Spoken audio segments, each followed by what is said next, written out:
Turn to the runway, then a left turn and a left downwind. Cessna over the threshold, coming up on the white dot, at or beyond the white dot, left turn first available. I got a high wind coming up on about a half-mile final, clear to land at or beyond. Traffic on the left face, you're following a Cessna down, low off your left. Square it up just a little bit, and then we're going to get you in. Start your descent, though. Start your descent on the base. Traffic on final, give me follow on base. Base traffic, start turning toward the numbers now. High wing coming up on quarter-mile final, take it all the way down to the green. Cessna taxiing on the green, expedite down to the next hard surface. Get me some speed, there you go, go fast. This is going to be good. I got traffic on a mile final, you're following traffic ahead and to your right. High wing coming up on the threshold, take it all the way down to the green dot. 5 Charlie Sierra, 2 mile final. A mile final, turn north, and we're going to just make you, we're going to bring you back around. Jet traffic's coming up on about a mile and a half final, runway 9er clear to land. Okay, all right, let's listen up, guys. If you're on final for runway 9, I want you to offset to the left. I got a jet that's landing on runway 9. The jet's cleared to land runway 9 if you can make it. If not, just continue straight ahead. It looks like you're going around for the jet. That's fine. Oh, we have one right in front of us, sir. Dragger. Let's see, what we got, a tricycle, put it down. Tricycle, put it down. Tail dragger, down to the green dot, then a left turn. Short final here, you click land on 9, all the way to the white dot, go down to the white dot. Find somebody to follow out here. Canard, just come to the runway and I might have to just send you around. That'll be fine. And for the jet, you just want to stay in this pattern or you want to go back out for an instrument approach? Stay in a pattern, Charlie Sierra. All right, just stay with me here for a minute. And my tail dragger, let's see, over the numbers, go down to the green. And Canard's going to have to go around. Canard, go around. And my high wing here over the runway, keep it airborne. You do not descend. You got a fast guy behind you. Do not descend. There you go. Keep it airborne. As soon as the guy behind you gets slowed down, I'm going to put you down. So keep it airborne. The one that just passed the white dot, make a left turn on the hard surface. All right, my high wing tail dragger, you can put it down now.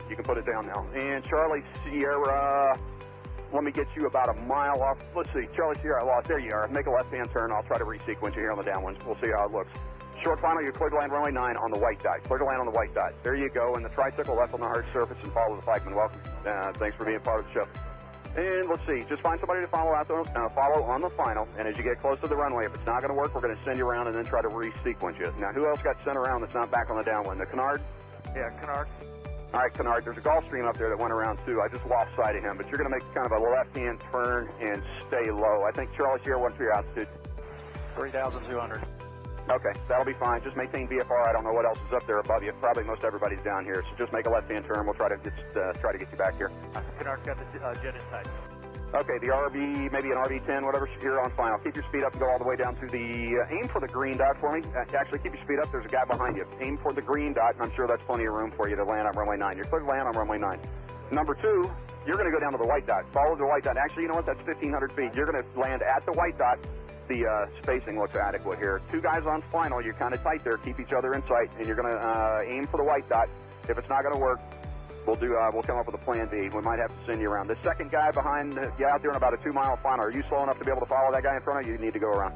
Well, I probably shouldn't ask that because I had about 5 guys answer me, so I should know better than that. After 35 years, you would think, right? All right. So let me see. The guy who's number 1, it's number 1. What kind of airplane is he? An RV type. All right, RV type. Keep it airborne for me. And I got a fast guy behind you. The number 2 guy over the trees there. Go ahead and put it down on the numbers. My first guy just coming up on the numbers at the over the grass at the numbers. I want you to keep it. T-minus 1 minute and counting. Hello.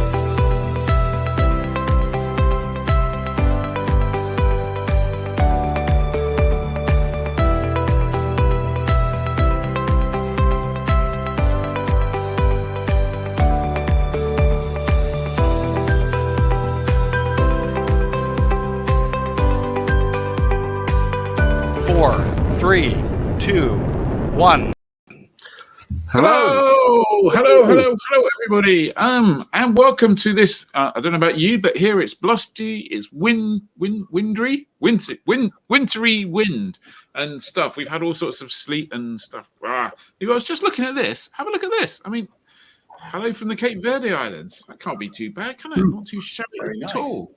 Very, very nice. So I hope it's. As David Eade says, whatever you do, don't mention the website. Funnily enough, we are going to talk a little bit about the website, but there you go. But not yet. First of all, we're going to say a very big thank you to SkyDemon, who sponsor this show. As you know, thank you very much, SkyDemon. And without you, it would not be as good as it is, because we think it's amazing. And a bit like SkyDemon, go try it. Here you are with this week's tips, if you knew this one. Hi, I'm Rob from SkyDemon, and here's another top tip. In this video, we will look at fuel you intend to have on board and how that feeds into SkyDemon's calculations. With a route on screen, open up the Flight Details menu. Let's take a quick note of the weight summary here and endurance summary here before pressing on fuel. Dismissing the keyboard for a moment, this is the screen which shows SkyDemon's estimate for your fuel requirements for the planned route as calculated with reference to your aircraft profile. We can then tap into the fuel field to specify how much fuel we intend to take on board for the flight. When we go back out to the main part of the Flight Details menu, we can now see the effect our change has made to the endurance and weight values. For more information, check out our website or our user manual from within the app.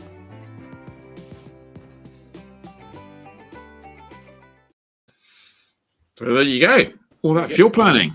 That's it. Terrifyingly, there's a little box on there that says flight cost.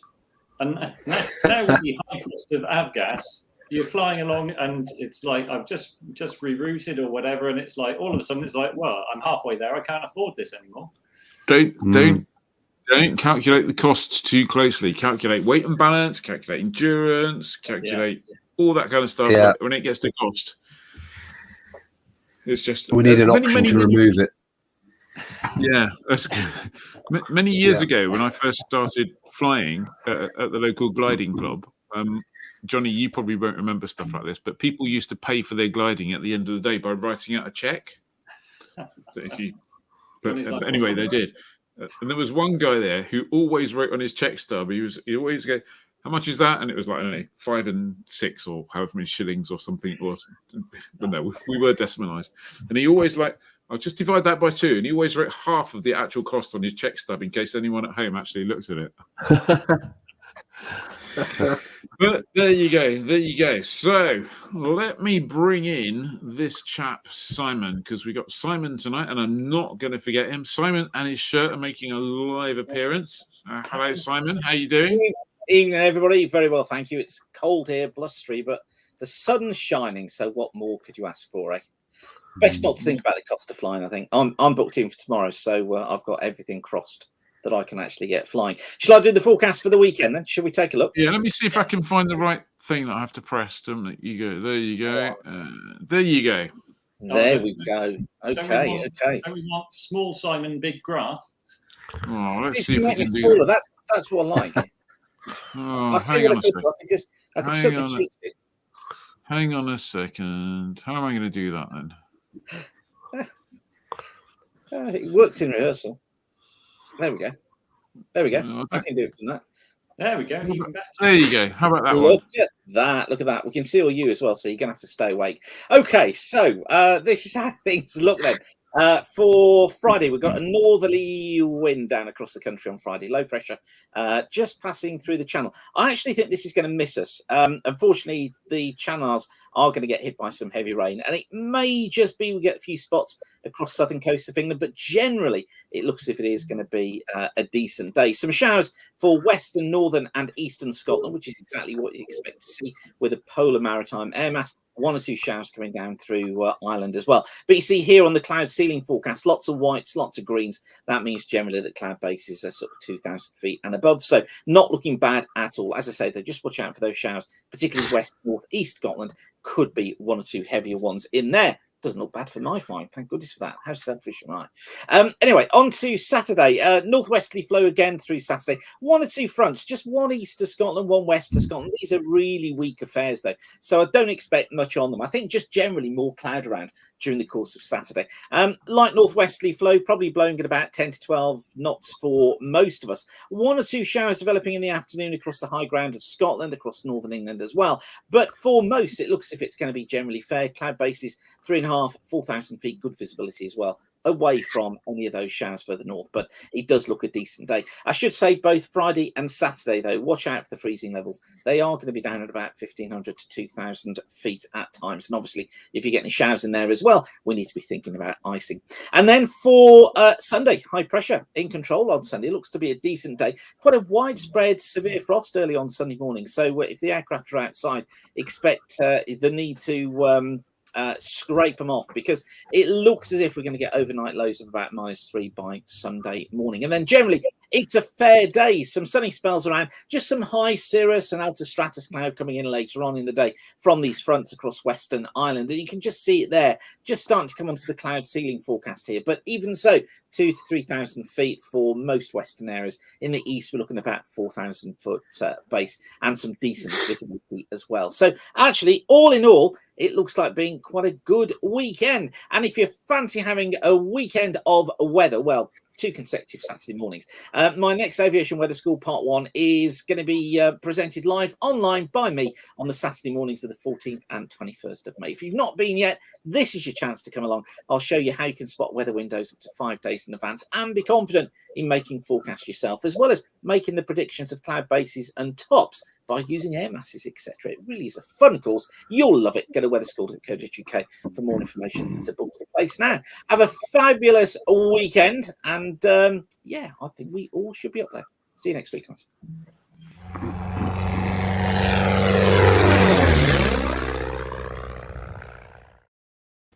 Well, it looks reasonably promising, doesn't it? Thank you very much, Simon. There was a comment that I was going to highlight, but oh no, there you go. Is it just me who always Ed out of sync? No, everyone's got Ed out of sync. We can't figure out why Ed's out of sync. It's just we need someone. Who knows? Who knows why? He just is to help us work it out. Someone smarter than us, indeed. Right. I guess it's going to be time for the news, and I've got the first story, which is the new website. Look at this. There's a new. Clearly, we'd said. When did we say that you get a new website? Monday, was it?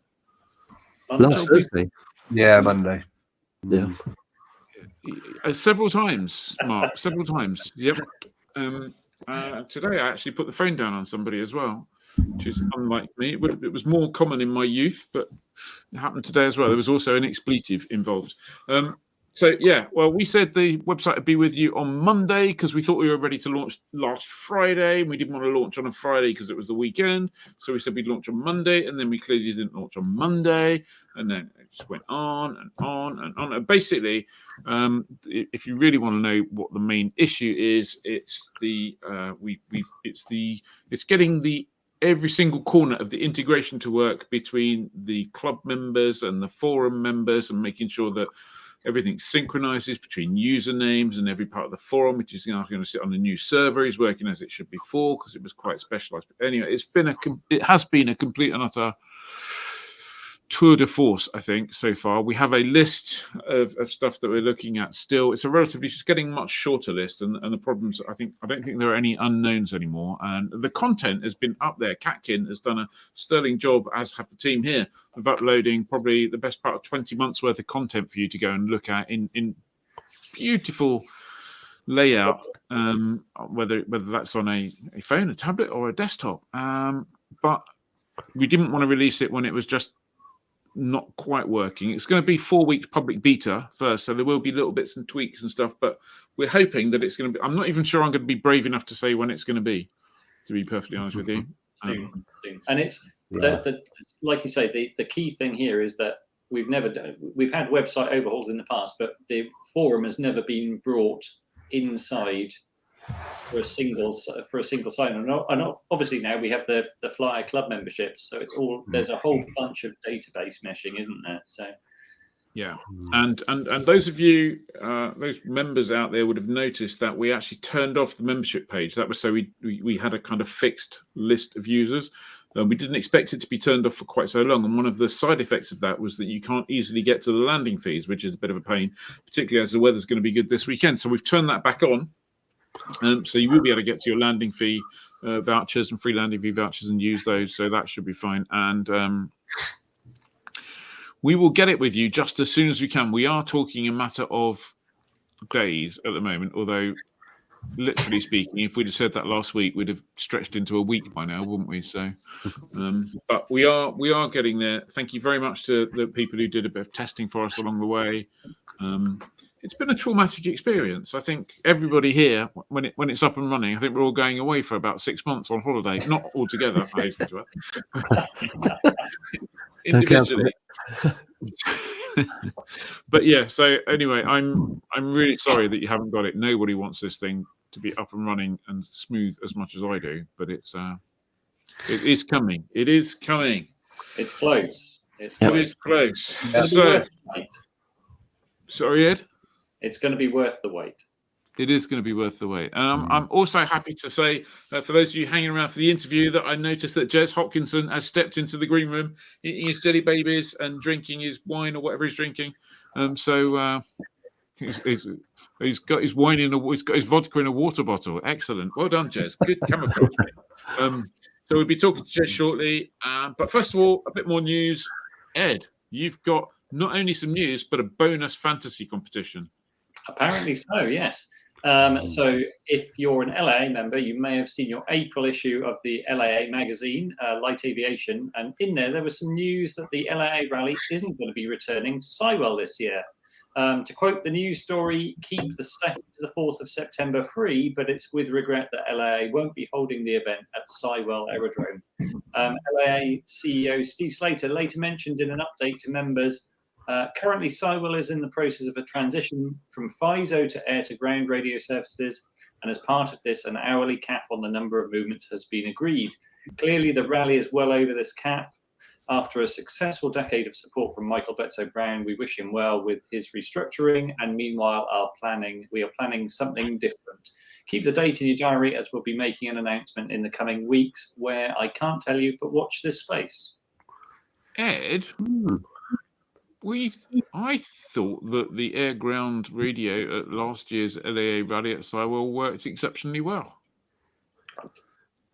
It did. But yes, things are changing. So, yeah.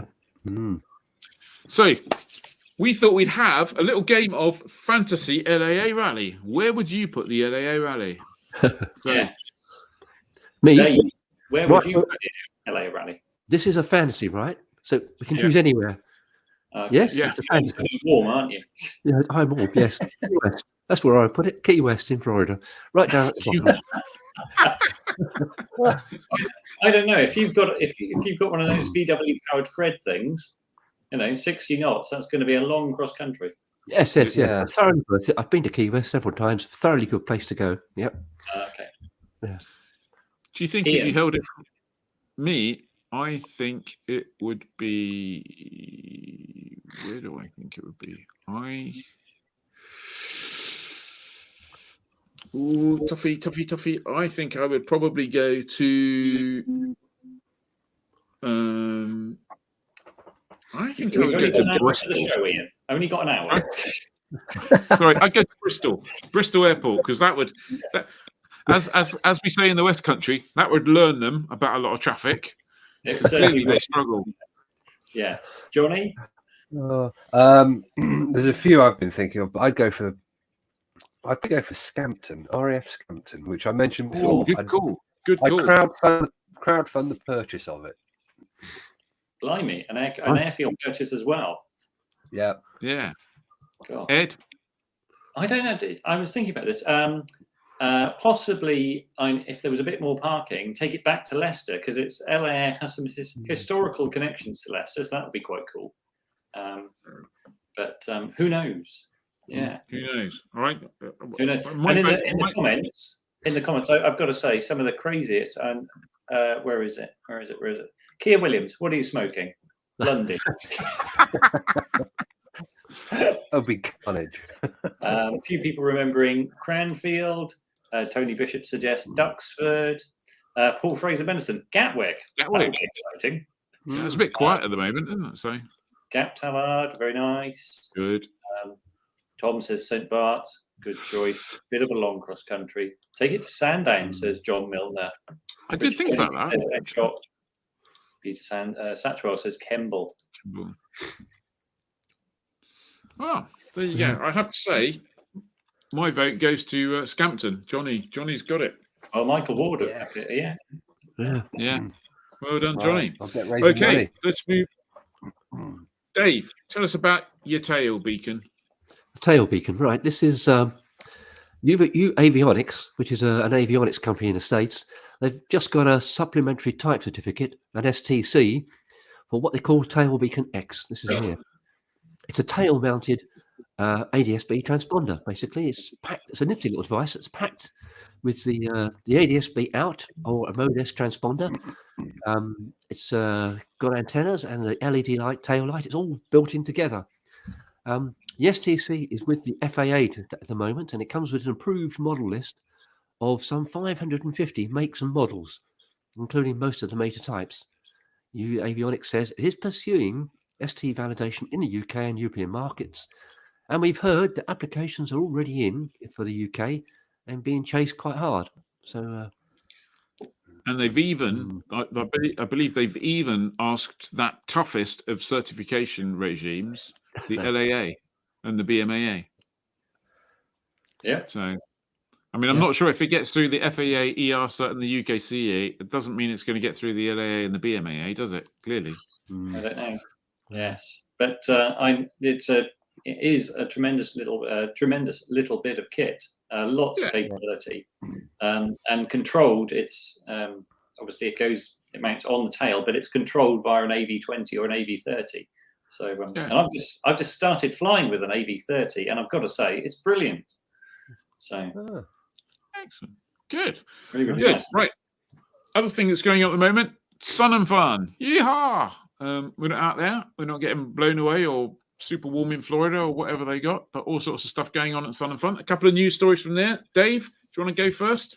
Yes, on the opening day of Sun and Fun, French manufacturer Daya announced its latest version of the TBM, the TBM single-engine turboprop. And this is it, the 960. Now, when the previous model, the 940, was upgraded from the 910, there were changes, but this time was a real upgrade according to Daya. It's the Pratt & Whitney turboprop engine has added digital controls, which, with other changes, is enough to warrant a new title, the PT6E 66XT. Wow, that's exciting. It also has a new acronym, EPEX. Sorry. It's nothing to do with muscle definition. This is Engine and Propeller Electronic Control System. Apparently, it's like a FADEC system so they work together. Better fuel consumption is claimed.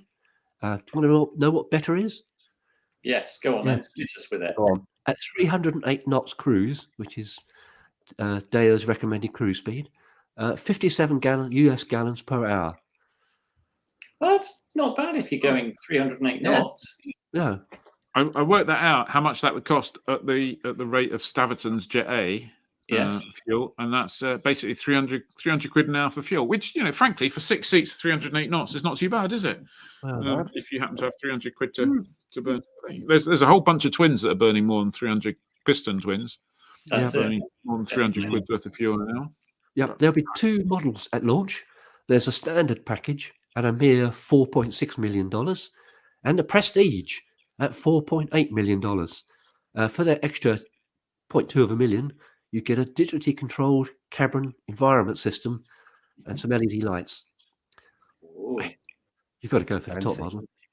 No, you haven't got to go for the top Oh, one. if Because you then you're spend- always walking down the road thinking, I paid $200,000 for a digitally controlled system.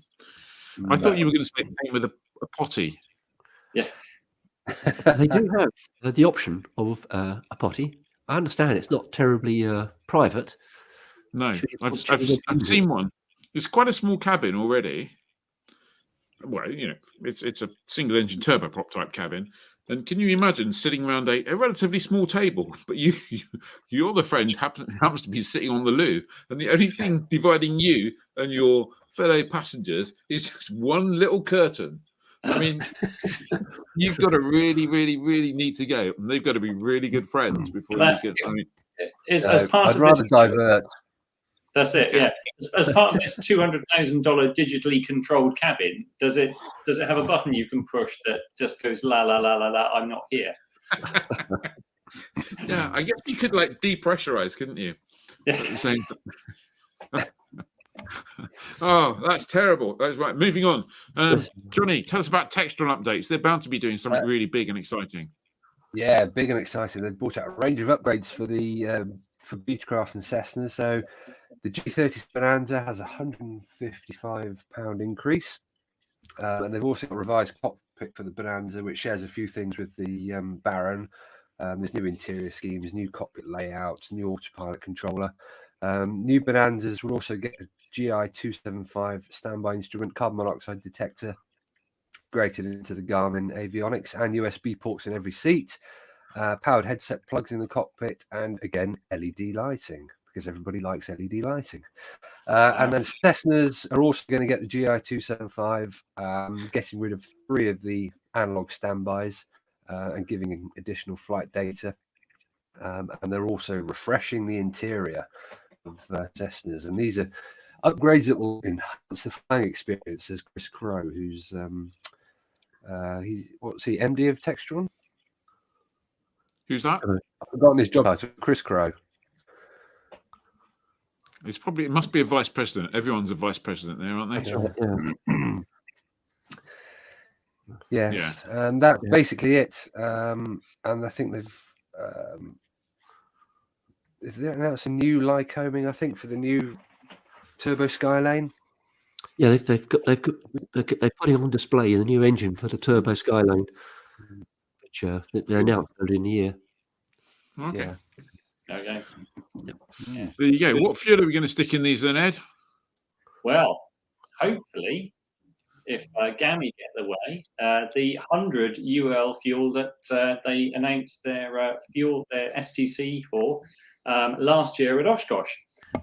So in a briefing to the press at Sun and Fun, George Browley of GAMI described the unfathomably slow progress to get the final sign-off for their unleaded 100 LL octane fuel STC.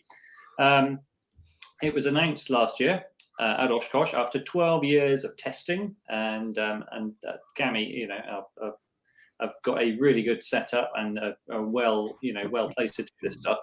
Apparently, all that remains is to get the signature of the FAA's Executive Director of Aircraft Certification, that's Earl Lawrence, but no date has been given, and the FAA now want to subject the STC to a technical advisory board. This is something that came up in the kind of aftermath of 737 MAX and things like that. This is something that's been tested loads. It's had loads of reviews.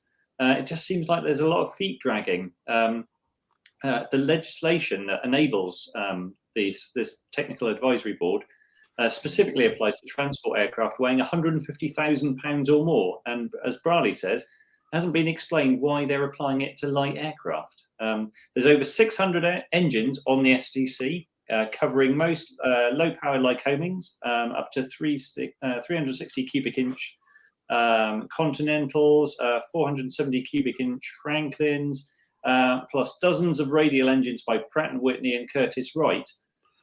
So this is a really big deal. It's just, I wonder why it's so slow. So that's weird, because read more about it. There's a fantastic AvWeb blog by Paul Bertorelli.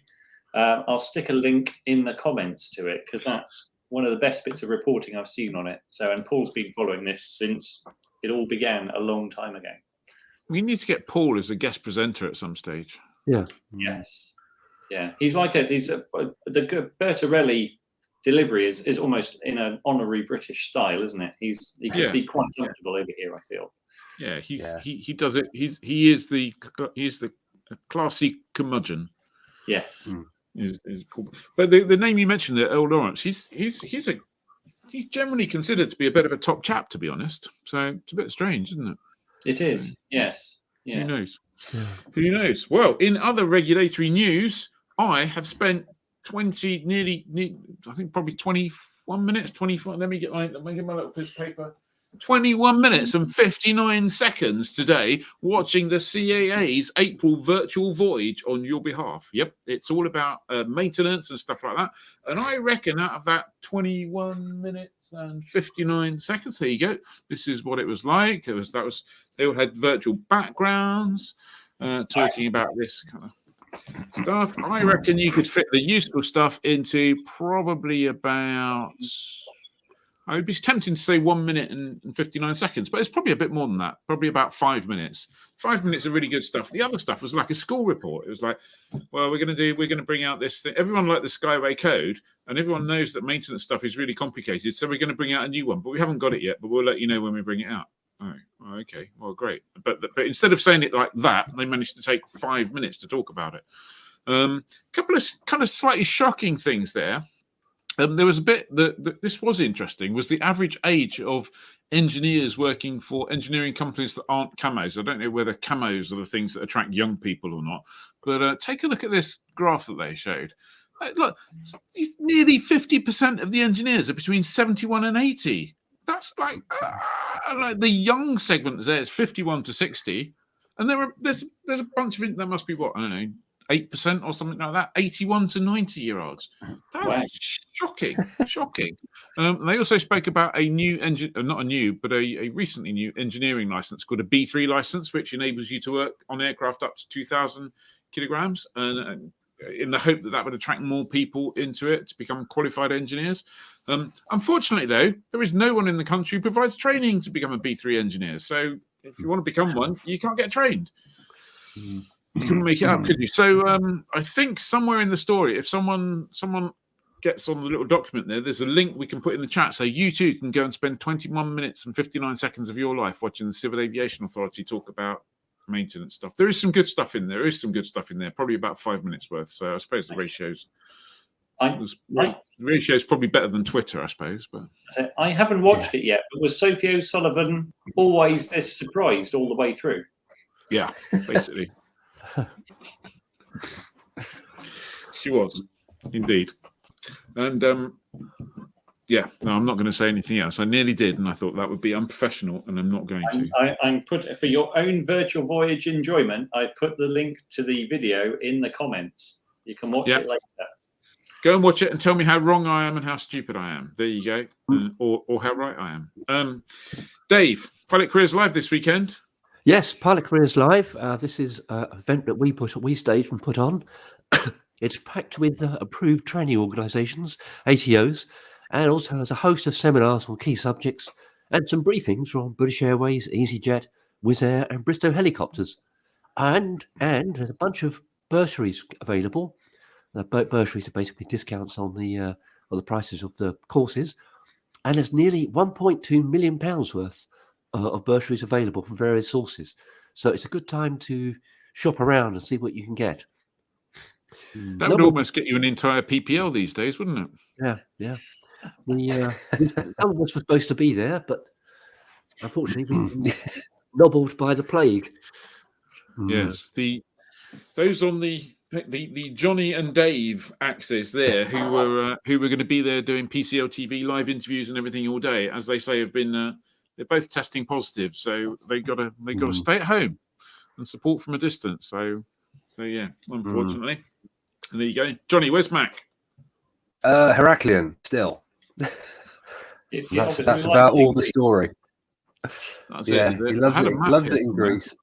They now have looked on his website. They don't even have a projected date for Egypt.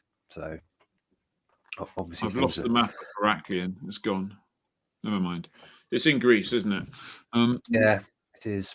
Yeah, there was Sam put something up on Facebook the other day trying to explain, or not trying to explain, explaining that how difficult it is when you change your route and to get all the permissions, etc., etc., etc. So I'm guessing there's a bit of an issue in getting a 16-year-old in a microlight through some countries. Would be my guess. Yes. People going, I beg your pardon. What are you suggesting? I don't think so. There you go.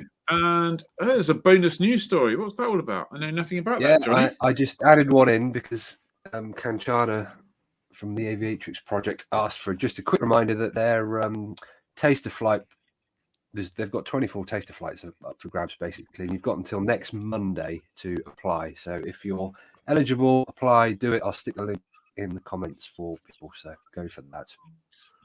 You haven't flown for 95 days. You might be eligible. 96. 96 days. You might be Day eligible. 96. Right. I think the time has come to hand up to bring on our special guest, Mr. Jez Hopkinson. Yes. Hello, Jez. Hello, Ian. Can you hear me okay? Yes. Yeah, we can hear you okay. Let me just make you bigger. Oh, woof. There you go. I'll put Johnny at the top. Johnny's going to lead off the interviewing, and I'm going to play around with some pictures.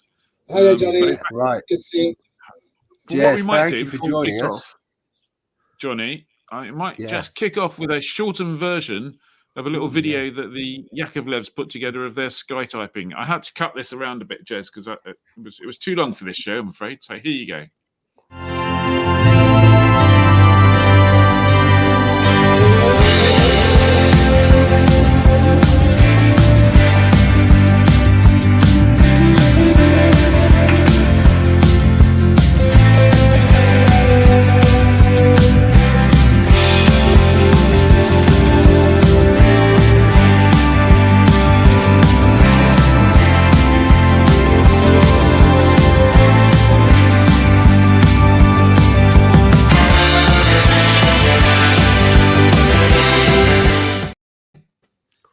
There you go.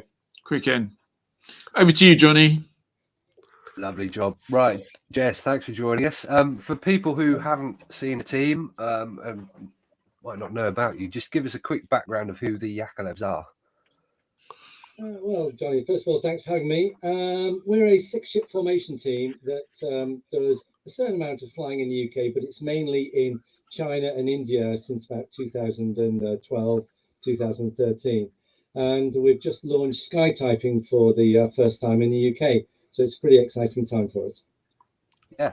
What's your own personal background? How did you get into flying and what was your career route? Well, just general flying. And I had my own aerobatic school based at Compton Abbas, which is where I met the lovely Ian. Went flying with him on many occasions. And since then, we used to go to all of the training camps at the squadron with Anthony Hutton, who sadly just passed away last week, which was a great shame. But we'd get together with all of the Yaks and some Harvards, and we just start to do lots of training. And in about 1999, the Yakolevs were born, and we just went on and kept doing shows. And since 1998, I think we've just passed over 2,000 displays now. Fantastic, good stuff. So you're starting sky typing this season. Can you just give me a bit of a distinction between sky typing, sky writing? Is there a difference? No, sure. It's a good question. A lot of people misunderstand. Skywriting is any time you're using an aeroplane where that aeroplane leaves basically a continuous motion of smoke, and it's normally one aircraft that's doing it. We fly in 5 or 7 aircraft line abreast and have a dot metric system that is linked via a data link, and one lead aircraft in the middle controls the pulses of smoke, and it spells out letters in the sky and some basic pictures as well. So all pretty exciting stuff. Yeah, and we've not seen it in the UK up until now, have we? And can you just give us an idea of why it is? Because there's been literally changes in law, haven't there, to make this happen? Yeah, that's right. And unfortunately, the CAA got a bit of bad press over this, and it's not really fair. We tried to launch in about 2000. Hang on a minute. Did you say the CAA got some bad press and it's not really fair? I did indeed, absolutely. You realise it's not got anything to do with fairness or not fairness. It's just part of their role to take. Well, they were incredibly helpful doing this, but when we tried to launch in 2008/2009, we found out that there needed to be a law change. But in 1938, there was a law passed to stop any aerial advertising. A group of students from a university, I can't remember which one it was, they were dropping leaflets which were anti-propaganda of the British government and propaganda for the Nazi regime. So the government just went bang and stopped all aerial advertising. That was changed in about 1987 so that you could do banner towing, and again in 95 to allow blimps and air balloons to do it. But unfortunately, there was no such thing as sky typing in those days. So we tried to bring it into the 21st century, and we just got stuck in law. The CAA were massively behind us, and then we got towards Brexit. So Tony Rapson and Mark Charlwood from the GA unit were just brilliant. They pushed really hard. Hannah Fawcett, who's just signed off our permission just the other day, Paul Tedder from policy. And the problem was, once we got the law changed, the CAA go, well, where do we put it? You know, you're in a permit to fly aircraft. We need to change policy, and we need to find somewhere where you can sit. And they did a really good job as fast as they could. But after Brexit 2016, all of the parliamentary time was just taken up by changing the laws that needed to for coming out of Europe. So it's taken a bit of time, but we're there now, and we're very much looking forward to getting out there and doing it. Good stuff. So what sort of modifications and equipment did you make to the aeroplanes? Because I'm guessing given how long it took to get the paperwork side of it done, you must have had the aircraft ready and equipped a long time ago. We did. It was basically the smoke system had to be modified, and then the computer system and the data link had to be put in. And again, I know I'm going to keep saying it, the CAA were brilliant, Ian, at helping us out to get all of the mods done. I know. They were brilliant. They helped us out so much, especially the modification and airworthiness departments. They worked really hard to allow it to happen. And now we've been ready for about 3 years, but we just had to find that place where we could fit within policy and under almost an AOC. So we had to become a part SPO, and you can imagine that means that we're like an AOC for permit to fly aircraft. And that meant manual after manual after manual, SMS, ops manual, compliance manual, more risk assessments than you can shake a stick at. But we've done all that now, and we're actually compliant. It's quite exciting. Brilliant. So does a sky typing sortie count as a display? Do you need a DA, and do you need to have a sort of flying display director and everything that you have to do these days? No, you don't. But there are different types of sky typing. Sky typing outside controlled airspace for no charge. Sky typing in controlled airspace for hire and reward, and then the same with or without controlled airspace and for money. Each one of those is slightly different, but basically for commercial sky typing, for hire and reward inside controlled airspace, you need to have a CPL and a Class 1 medical. So any pilots out there that can fly Yak and fancy doing a little bit of sky typing, you've got a Class 1 medical and a CPL, you know where we are. How would you need the medical? Why do you need a Class 1 medical inside controlled airspace and not outside controlled airspace? Or is it the money and no money thing? That's correct. It's whether you're doing it for commercial gain. If you're working under the part SPO stroke AOC, you need to be a commercial pilot. And with a commercial pilot, you need to have your Class 1 medical.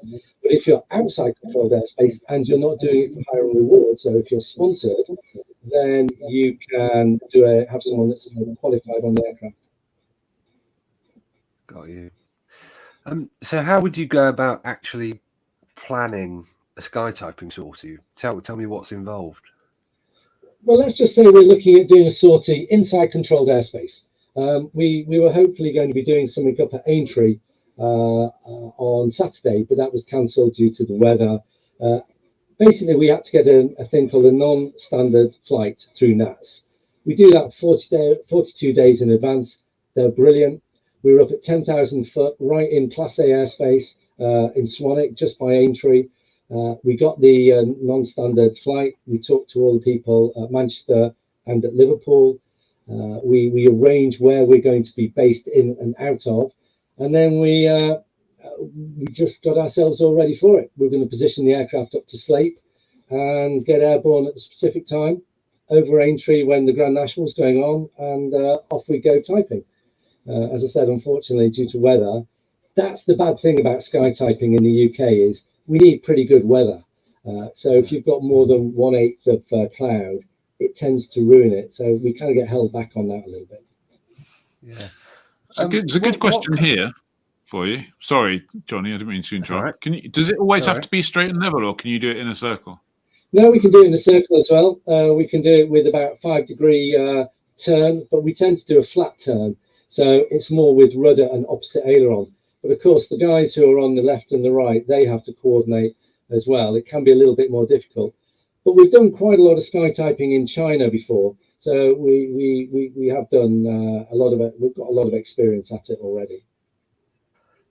And what's the kind of character limit? How many words could you do?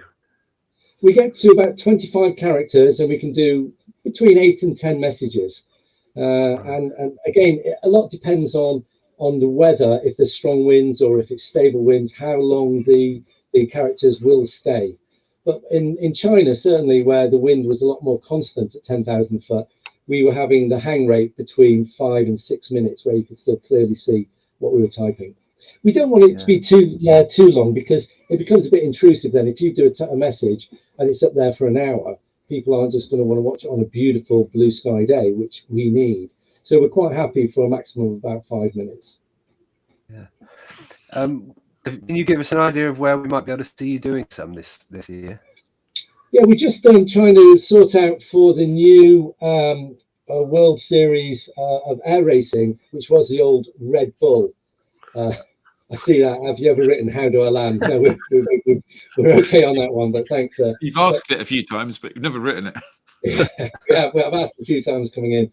We're looking at going to Goodwood. I think it's on the 10th and 11th of July, and we're talking to the air race people at the moment to see if we can get that sorted. Right in Class A airspace in Worthing's and London's TMA. Again, that's going to be helping us out on that, and the CAA again, who are right behind us and pushing forward. So we're hopefully that's going to be one of the big ones for this year. You may have said this and I missed it, in which case I apologise. What altitude do you tend to type at? Anywhere really from about 9,500 to about 10,500 feet. It's more stable there. The air is a lot more constant, or the wind is a lot more constant. So if the letters are moving, they kind of move as one. But we don't want to go much higher than 10,500 feet. Yeah, we don't want to end up getting a little bit lightheaded up there. That's one way to ask for DPR. Yeah, well, actually, believe it or not, in our SMS we have and our SOPs we have a hypoxia check, where if someone thinks something is that one of the pilots isn't looking okay, we have a series of checks that we will ask them to do in the air, and obviously if they can't do them, then we would descend in altitude. But that's all part of the compliance and our SOPs, which was quite interesting. So are the characters all put into the system on the ground before you take off and then turn it on like a kind of musical piano with a tape, or can you type them in as you're flying? No, we can do it while we're flying. And in China, we did a competition where people they ran a competition down on the ground, and then we would, while we were flying, we would type it into the computer and it would type the message out. So someone on the ground got a private message. We've even done characters in Chinese as well. Chinese, Arabic are normally 7 aircraft, but basic Chinese you can do with just the 5 aircraft. Wow. Can we crank on a few messages down the Thames? Yeah, I'm sure some of the messages for the Houses of Parliament, I can imagine what they'd be like, perhaps not coming out of the back of our aircraft at the moment. We're covered by the aerial, the advertising agency anyway. So we have to ensure that we follow all the rules and protocols of anything that we want to type. It's a bit like being on television. You've got to be very careful what you do and what you don't say. Yeah. Oh. Okay. Can you now? Okay. Can you do colour? Can we do colour? That's a really good question. Now, even in our display, we've looked at colour over many, many, many years. And the problem we have is that with our smoke system, you need to get a very hot temperature. So a gas exhaust temperature for our aircraft is not hot enough to vaporize all of the colouring. So if you colour smoke, it makes it slightly carcinogenic when you don't burn it all. And if you get drift down with the colour, then we think that that is just a stretch too far.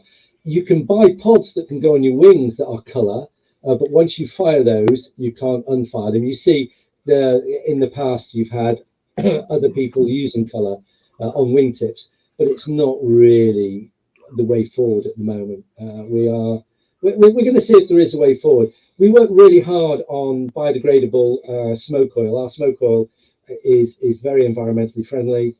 We carbon offset all of our smoke oil. We carbon offset all of our avgas as well.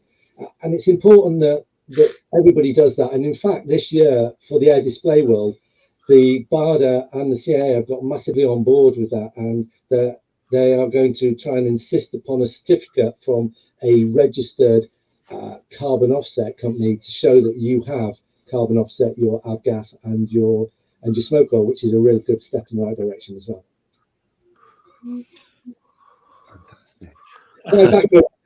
Yeah, well, you know, it is a yak and it can do unlimited aerobatics, but that could be a little bit hard. We haven't tried Arabic yet. We've worked hard with Chinese, and that's pretty easy. But 7 aircraft is just a little bit more complex. And then, of course, with the extra 2 aircraft, the cost is just massively increased. But we will be doing it. We're looking at hopefully going to Dubai to spend a small sabbatical over there for 3, maybe 4 months, typing over there, where the weather is absolutely fantastic. You've got blue sky almost every day. And so we're looking forward to maybe that happening in the next year and a half, which is good. Isn't that where all the Russian oligarchs have run away to, Dubai? I couldn't say where they all are. I don't know many oligarchs, I'm afraid. We're not that lucky. Talking of Russian oligarchs, have you had much pushback given that you with your yaks? It's a really good question, and it's something we're working hard with. Our aircraft are Soviet aircraft. They were built in Romania and they were flown mainly in the Ukraine. And as you know, Ian, one of our pilots, Azat Zaydalin, is in the Ukraine at the moment. He's in Kiev. In fact, he's just moved back down south. But he's a Russian guy, and he used to fly for the Russian Air Force, and now he's in Kiev, having problems there. So it's all a bit complex for him. But we talk every day.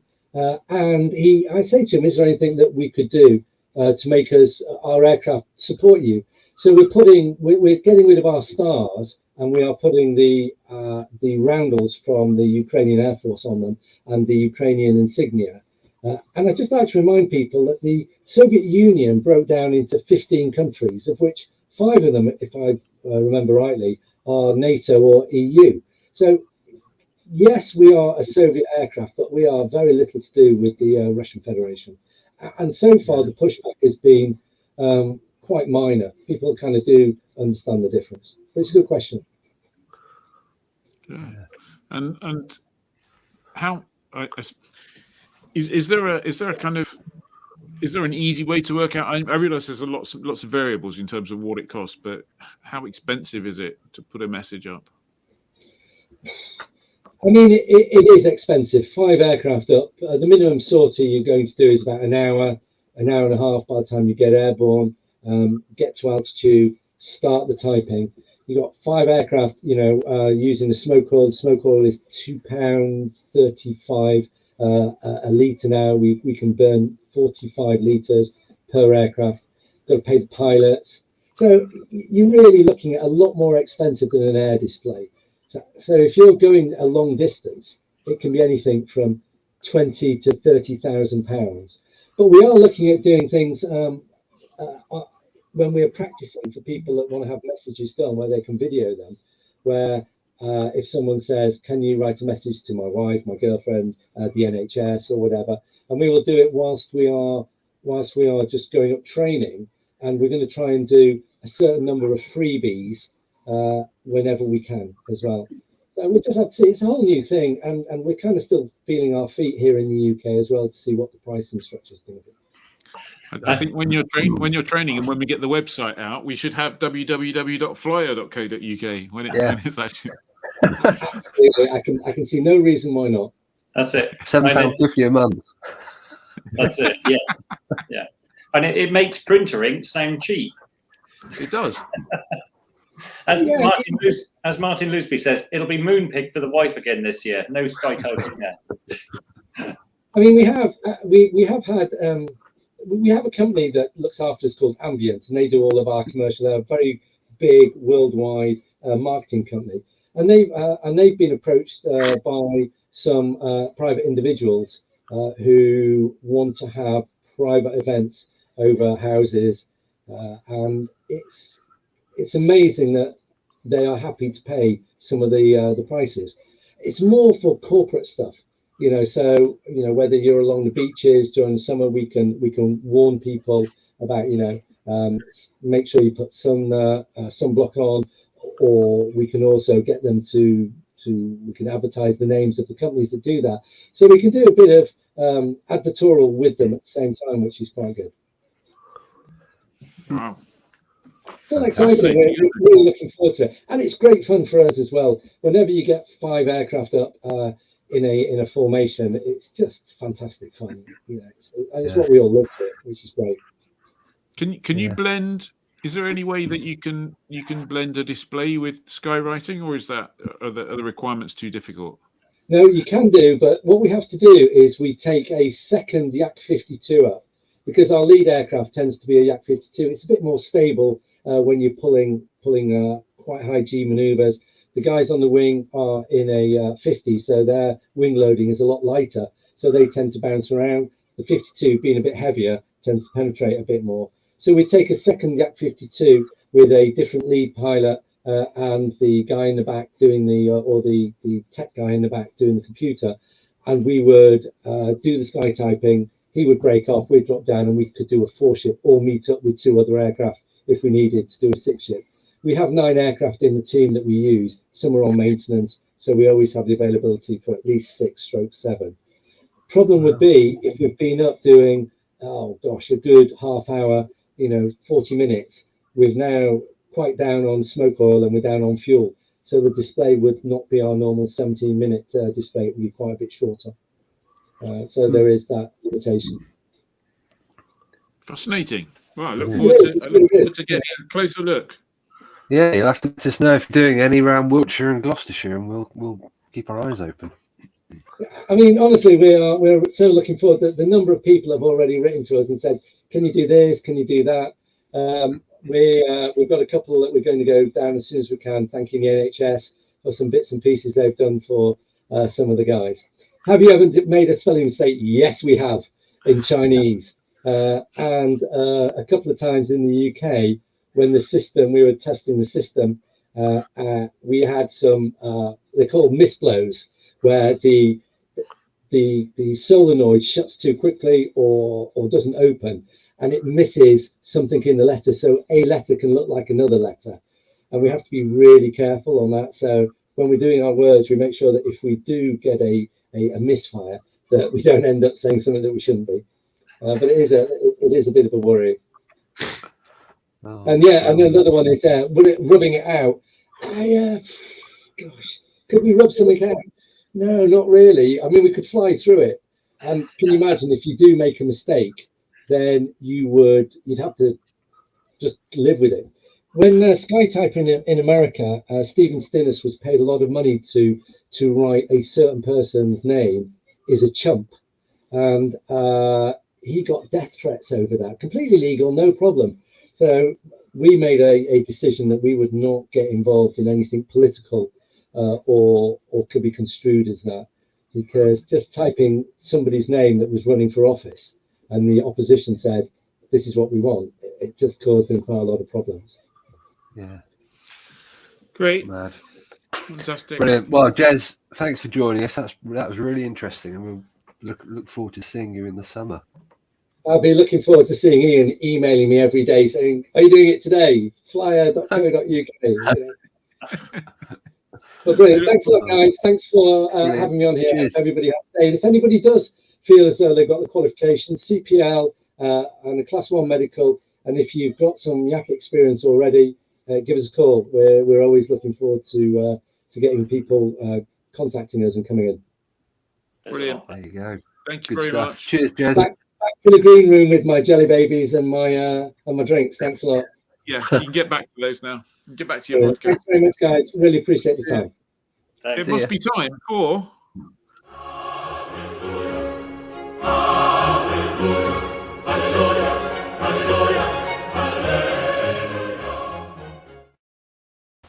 I definitely look forward to seeing that happen.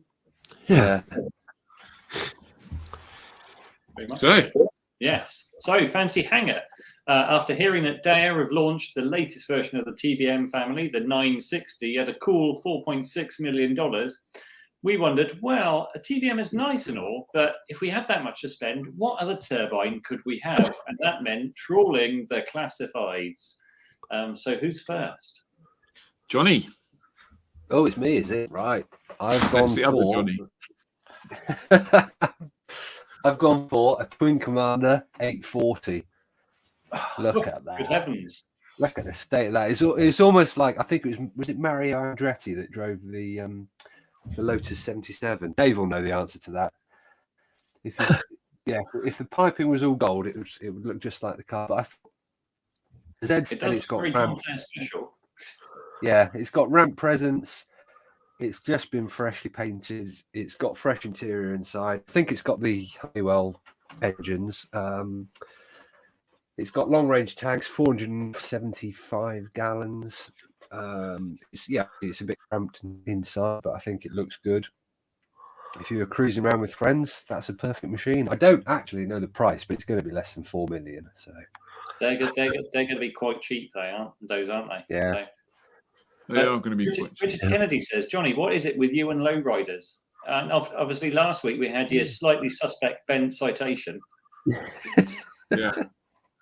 It's Johnny with lowriders, Ed with his trousered undercarriage. I love my trousered undercarriage. Yes. Yes. So it's my turn next. So I mean the Twin Commander is okay, but it's just a kind of predecessor to a BizJet, isn't it, really? So I went for something with a bit more character. I went for the Basler BT67, basically a DC-3 conversion. Look at that. Now, admittedly, it's going to set you back 3.7 million. But, and you've got to supply your own DC-3 to be converted for that price. But you can pick up one of those for a couple of $100,000. So you can still get it cheaper than the TBM 960. You can carry 19 people. If you're happy to have masks strapped to your face, you can go up to the high 20,000s. It's not super, super fast. Maybe 170, 180 knots. But who doesn't want a DC-3 with a couple of turbines on? I mean, come on. I say, bring on the character, bring on the capability, bring on the BT67 / DC3 as a winner. There you go. That's my. And that is definitely a party bus, isn't it? Yeah, absolutely. You can stand up in it. Out of all of the aeroplanes that Johnny picks, you can't stand up in those. Particularly if you're. I'm guessing it's a bit lacking in creature comforts, but. If you don't want to earn money with it, just think of what you can do in that spacious fuselage. You could pimp that out, couldn't you? You certainly with could. No trouble. So obviously, you only have $4.6 million to spend, and at whatever it was, 3 point something plus buying your DC-3, you're gonna have to start being a bit economical with the purse strings. You could pimp it out cheaply. You could probably put a hot tub in the back. That's probably true, and I'm pretty sure no one else gets to put a hot tub in their aeroplane. I'm not sure Dave will have the space. I certainly don't. Johnny might have in his John Player Special aeroplane. Yeah. What about Dave? Has he got room for a hot tub? Dave, what have you gone for? It's definitely not a hot tub type of aircraft. I've gone for a Schultz Tucano, the ex-RAF one in RAF colours.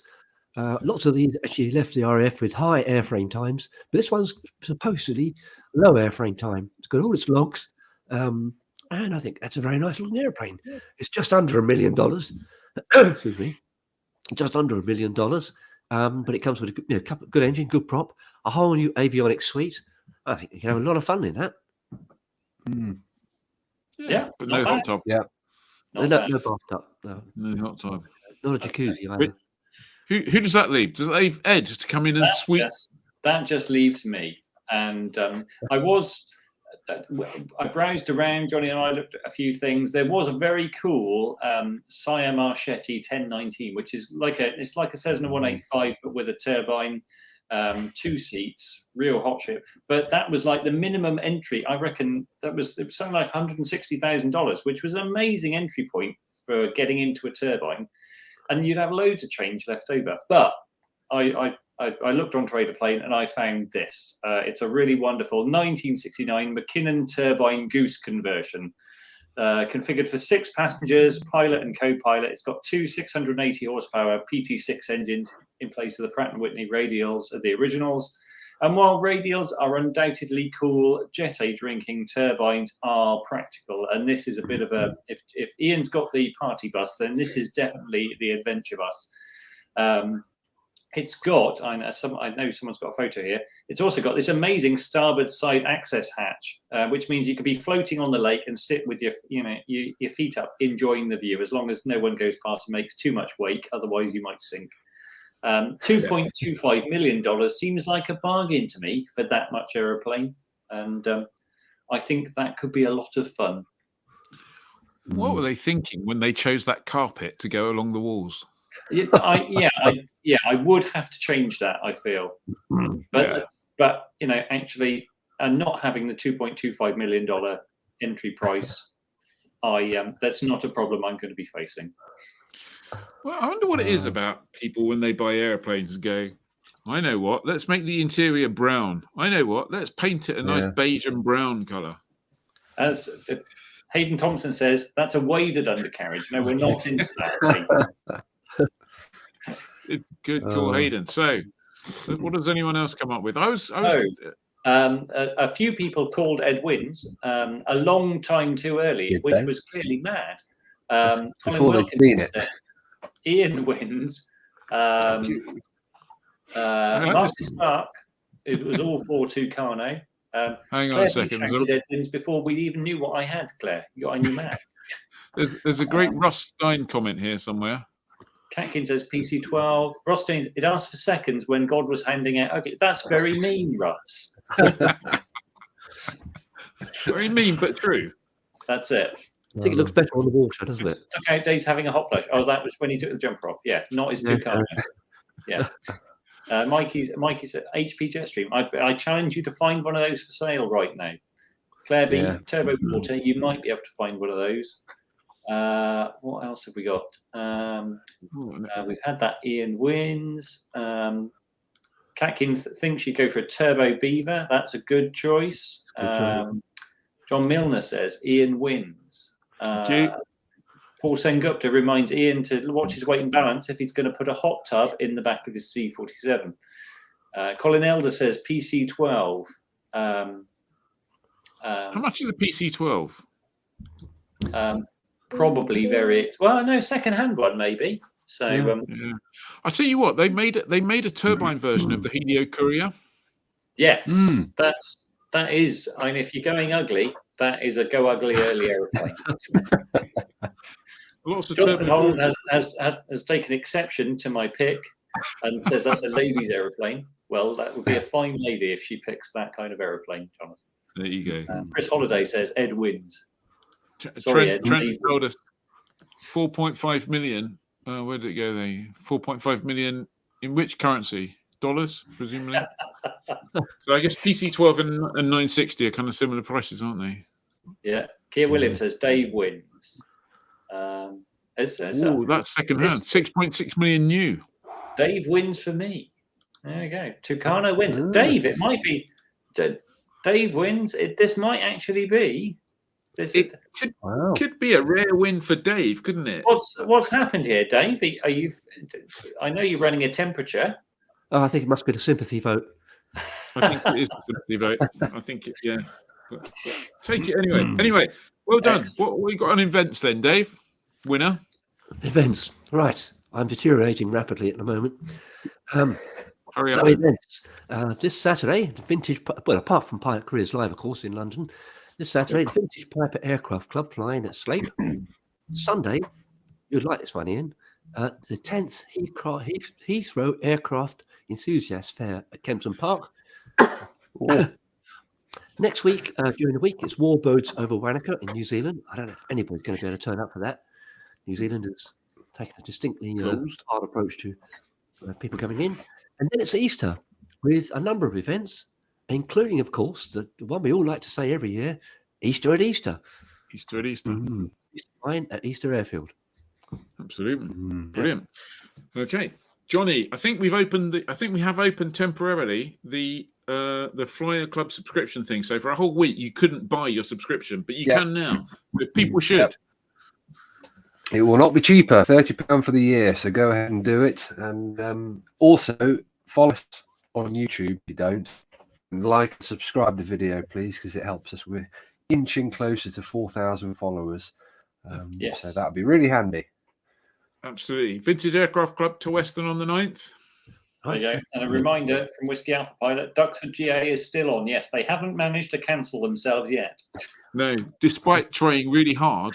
Yes. Unbelievable. Yeah. Anyway, thank you very much, everyone, for watching, because it's just gone past 8:30. Thanks for joining us. Thanks, Jez, who was here earlier.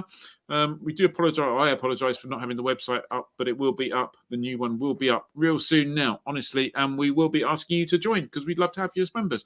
Thank you very much, everyone. Landing fees before the weekend. You can get them. You'll be able to get them out on the website, on the current Flyer website, Paul. You can get them now, I believe. But we'll make sure that whatever happens, we'll make sure you've got them. So don't worry about that. But go and check on the website. They should be there now. Yeah. Thank you very much, everyone. We look forward to seeing you next Wednesday, if you're a member, where we can talk about the smooth introduction that we would have had by then of the website, and next Thursday. And it doesn't even bear thinking about, does it? So we look forward to that. Have a great weekend. Enjoy your flying. And we look forward to seeing you very, very soon. And perhaps if you're at PCO in London, come say hello. So those of us that are still there. So on that basis, thank you very much. Fly safe, everybody. See you next week. Thank you.